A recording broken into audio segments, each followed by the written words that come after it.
Hello ವೀಕ್ಷಕರೇ, welcome to Chaitra Harish channel. ಎಲ್ಲರಿಗೂ ಗೊತ್ತಿದೆ ಸಿರಿಧಾನ್ಯಗಳು ಆರೋಗ್ಯಕ್ಕೆ ಎಷ್ಟು ಒಳ್ಳೆಯದು ಅಂತ.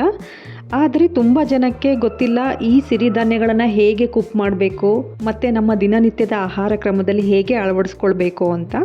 ಸೊ ನನ್ನ ಸಜೆಷನ್ ಏನಪ್ಪ ಅಂದರೆ, ನೀವು ರೈಸ್ ಬದಲು ಈ ಸಿರಿಧಾನ್ಯಗಳನ್ನು ಯೂಸ್ ಮಾಡಿ ದಿನಕ್ಕೆ ಒಂದು ಟೈಮ್ ಮಾತ್ರ ಬಳಸಿ. Either breakfast or dinner or any time is fine to have it. ಹಾಗಿದ್ರೆ ಬನ್ನಿ, ನಾನಿವತ್ತು ಸಾಮೆ ಸಿರಿಧಾನ್ಯನ ಬಳಸ್ಕೊಂಡು south Indians favourite curd rice ಮಾಡ್ತಾ ಇದ್ದೀನಿ. ನಾನಿಲ್ಲಿ 1 ಕಪ್ಪು ಲಿಟಲ್ ಮಿಲೆಟ್ ಅಂದರೆ ಸಾಮೆ ಸಿರಿಧಾನ್ಯನ ತೊಗೊಂಡಿದ್ದೀನಿ. ನಾನು ಇದಕ್ಕೆ ನಂತರ ಇದನ್ನು 2ರಿಂದ 3 ಸಲ ವಾಶ್ ಮಾಡ್ಕೊಳ್ತಾ ಇದ್ದೀನಿ. ಈ ಥರ 2ರಿಂದ 3 ಸಲ ಚೆನ್ನಾಗಿ ವಾಶ್ ಮಾಡ್ಕೊಂಡಾದಮೇಲೆ ನಂತರ ನಾನು ಇದಕ್ಕೆ 3 ಕಪ್ಪು ನೀರನ್ನ ಹಾಕ್ಕೊಳ್ತಾ ಇದ್ದೀನಿ. ಏಕೆಂದರೆ ಸಾಮೆಯನ್ನು ಚೆನ್ನಾಗಿ ಮೆತ್ತಗೆ ಬೇಯಬೇಕು. ಹಾಗಾಗಿ ಈಗ ಇದನ್ನು 6 ಗಂಟೆ ನೆನೆಲಿಕ್ಕೆ ಬಿಡ್ತಾ ಇದ್ದೀನಿ. ಮೊದಲಿಗೆ ಒಂದು ಪಾತ್ರೆಗೆ ನೆನೆಸಿಟ್ಕೊಂಡಿರುವಂತಹ ಸಾಮೆ ಸಿರಿಧಾನ್ಯ ಮತ್ತು ನೆನೆಸಲಿಕ್ಕೆ ಹಾಕಿರೋ ನೀರು ಸಮೇತ ಹಾಕ್ಕೊಳ್ತಾ ಇದ್ದೀನಿ. ನಾನಿಲ್ಲಿ ಕರ್ಡ್ ರೈಸ್ ಮಾಡ್ತಾ ಇರೋದ್ರಿಂದ 1 ಕಪ್ಪು ಸಿರಿಧಾನ್ಯಕ್ಕೆ 3 ಕಪ್ ನೀರು ಹಾಕ್ಕೊಳ್ತಾ ಇದ್ದೀನಿ. ಈಗ ಇದನ್ನು ಚೆನ್ನಾಗಿ ಮಿಕ್ಸ್ ಮಾಡ್ಕೊಳ್ಳೋಣ.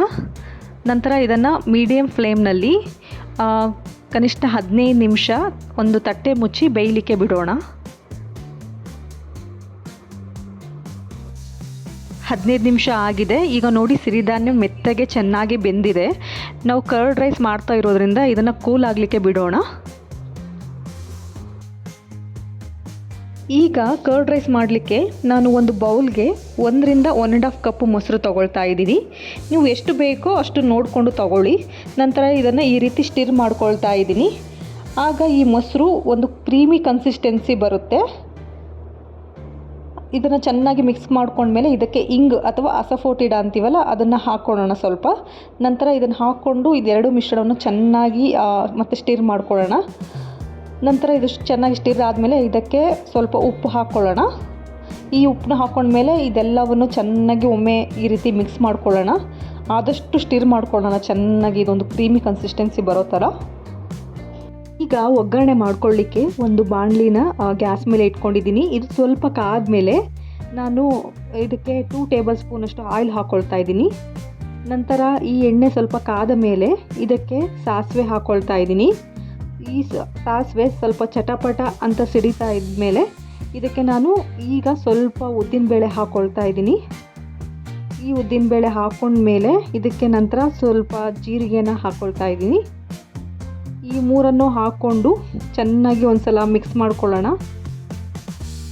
ಅದರದ್ದು ಅರೋಮ ಬರಲಿಕ್ಕೆ ಸ್ಟಾರ್ಟ್ ಆಗಬೇಕು. ನಂತರ ಇದಕ್ಕೆ ಕರಿಬೇವು, ಶುಂಠಿ ಮತ್ತು ಸ್ವಲ್ಪ ಮೆಣಸಿನ್ಕಾಯಿನ ಹೆಚ್ಕೊಂಡು ಹಾಕ್ಕೊಳ್ತಾ ಇದ್ದೀನಿ. ನಂತರ ಇದೆಲ್ಲ ಮಿಶ್ರಣವನ್ನು ಒಂದು ಸಲ ಚೆನ್ನಾಗಿ ಬಾಡಿಸ್ಕೊಳ್ಳೋಣ. ನಂತರ ಇದಕ್ಕೆ ಬೇಯಿಸಿಟ್ಕೊಂಡಿರೋ ಸಾಮೆ ಸಿರಿಧಾನ್ಯ ಹಾಕ್ಕೊಳ್ತಾ ಇದ್ದೀನಿ. ಈಗ ಇದನ್ನು ಚೆನ್ನಾಗಿ ಮಿಕ್ಸ್ ಮಾಡ್ಕೊಳ್ತಾ ಇದ್ದೀನಿ. ನಂತರ ಇದನ್ನು ಮಿಕ್ಸ್ ಮಾಡ್ಕೊಂಡ್ಮೇಲೆ ಇದಕ್ಕೆ ಇಂಗು, ಉಪ್ಪು ಹಾಕಿಟ್ಕೊಂಡಿರೋವಂಥ ಮೊಸರನ್ನು ಇದಕ್ಕೆ ಸೇರಿಸ್ಕೊಳ್ತಾ ಇದ್ದೀನಿ. ಈಗ ಇದನ್ನು ಒಮ್ಮೆ ಇದೆಲ್ಲವನ್ನು ಚೆನ್ನಾಗಿ ಮಿಕ್ಸ್ ಮಾಡ್ಕೊಳ್ತಾ ಇದ್ದೀನಿ. ಇದೆಲ್ಲ ಮಿಶ್ರಣವು ಚೆನ್ನಾಗಿ ಮಿಕ್ಸ್ ಆಗಬೇಕು. ಪ್ರಾಪರಾಗಿ ನಾವು ಅದನ್ನು ಕ್ಲೀನಾಗಿ ಒಂದು 2 ಮಿನಿಟ್ಸ್ ಮಿಕ್ಸ್ ಮಾಡ್ಕೊಳ್ಳೋಣ. ನಾನೀಗ ಇದಕ್ಕೆ ಸ್ವಲ್ಪ ಮೊಸರು ಹಾಕ್ಕೊಳ್ತಾ ಇದ್ದೀನಿ. ನಿಮಗೆ ಎಷ್ಟು ಮೊಸರು ಬೇಕಾಗುತ್ತೋ ನೀವು ಅಷ್ಟು ಹಾಕೊಬೋದು. ನಾನು ಸ್ವಲ್ಪ ತೆಳ್ಳಗೆ ಮೊಸರನ್ನ ಮಾಡ್ಕೊಳ್ತಾ ಇರೋದ್ರಿಂದ ಸ್ವಲ್ಪ ಮೊಸರನ್ನ ಬೆರೆಸ್ಕೊಳ್ತಾ ಇದ್ದೀನಿ. ನಂತರ ಈ ಮೊಸರು ಹಾಕ್ಕೊಂಡು ಒಮ್ಮೆ ಎಲ್ಲವನ್ನು ಚೆನ್ನಾಗಿ ಮಿಕ್ಸ್ ಮಾಡ್ಕೊಳ್ಳೋಣ. ಈಗ ಇದೆಲ್ಲ ಚೆನ್ನಾಗಿ ಮಿಕ್ಸ್ ಆದಮೇಲೆ ಇದನ್ನು ನಾನೀಗ ಒಂದು ಬೌಲ್ಗೆ ಸರ್ವ್ ಮಾಡ್ಕೊಳ್ತಾ ಇದ್ದೀನಿ. ನಂತರ ನಾನು ಇದಕ್ಕೆ ಕೊತ್ತಂಬರಿ ಸೊಪ್ಪನ್ನ ಹಾಕ್ಕೊಳ್ತಾ ಇದ್ದೀನಿ. ನೀವು ಇದರ ಟೇಸ್ಟು ಇನ್ನೂ ಎನ್ಹಾನ್ಸ್ ಮಾಡಲಿಕ್ಕೆ ದಾಳಿಂಬೆ ಬೀಜ ಅಥವಾ ದ್ರಾಕ್ಷಿ ಕೂಡ ಹಾಕ್ಕೊಬೋದು.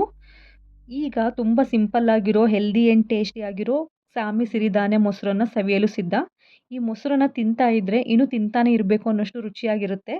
ಮತ್ತೆ ಏಕೆ ತಡ, ನಿಮ್ಮ ಮನೆಯಲ್ಲಿ ಈ ರೆಸಿಪಿನ ಟ್ರೈ ಮಾಡಿ. Have A tasty and healthy food always. ಇನ್ನೂ ಹೆಚ್ಚಿನ ಆರೋಗ್ಯಕರ ರೆಸಿಪಿಗಳಿಗೆ ನನ್ನ ಚಾನಲ್ನ ಸಬ್ಸ್ಕ್ರೈಬ್ ಮಾಡಿ ಮತ್ತು ನನ್ನ ವೀಡಿಯೋಸ್ಗಳನ್ನು ಲೈಕ್ ಮಾಡಿ ಮತ್ತು ಆದಷ್ಟು ಶೇರ್ ಮಾಡಿ. Thank you all.